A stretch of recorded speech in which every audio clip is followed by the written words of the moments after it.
आओ बेटा आओ, बैठो। पापा मुझे एक स्टोरी सुनाए ना प्लीज। क्या स्टोरी सुनेगा तू? कुछ भी सुना दो। तो फिर सुनो, ये कहानी है 2020 की, जब मैं बैंगलोर में नर्सिंग पढ़ रहा था। सब कुछ सही चल रहा था, पर अचानक से चाइना में एक वायरस का इन्फेक्शन फैल गया। लोग मरने लगे। धीरे धीरे ये वायरस पूरी दुनिया में फैल गया।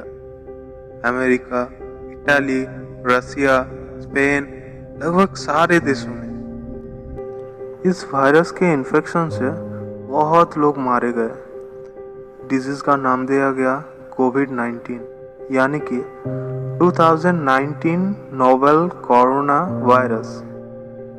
इस वायरस को पहचानेंगे कैसे? इस वायरस का सिम्टम था कॉमन कोल्ड की तरह, मतलब खांसी, बुखार, कफ और सांस लेने में तकलीफ। फिर इंडिया का क्या हुआ पापा? इंडिया में भी ये वायरस फैल गया था। गवर्नमेंट ने लॉकडाउन तो डिक्लेयर कर दिया था, पर उसे कोई भी नहीं माना। सब ऐसे ही घूमता फिरता रहता था। यह वायरस किसी के टच करने से या किसी के छींकने से फैल जाता था दूसरों के ऊपर।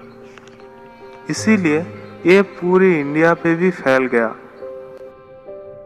इस समय डॉक्टर्स, नर्सेस और पुलिस अपने जीवन दांव पे लगा के इस वायरस के विरुद्ध लड़ रहा था। बहुत से लोग क्योर होने लगे थे।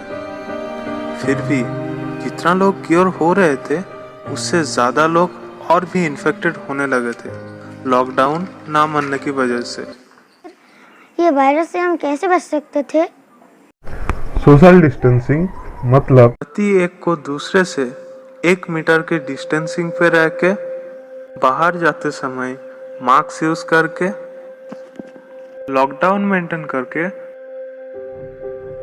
सबसे इम्पोर्टेंट लगभग 20 सेकंड तक अपने हाथों को बार बार धो के हम इस वायरस से छुटकारा पा सकते थे।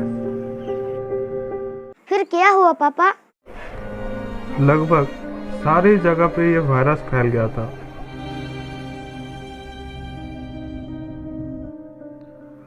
उन लोगों के सेवा में कुछ डॉक्टर्स और नर्सेस इस वायरस के साथ लड़ाई करते करते अपना जान भी गंवा बैठे।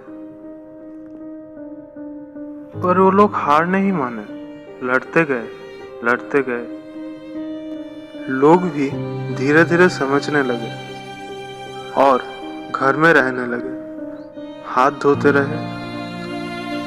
और ऐसा एक दिन आया जिस दिन भारत तथा पूरा दुनिया एक नया सुबह देखा, जहां से सबका हंसता खिलता जिंदगी शुरू हो।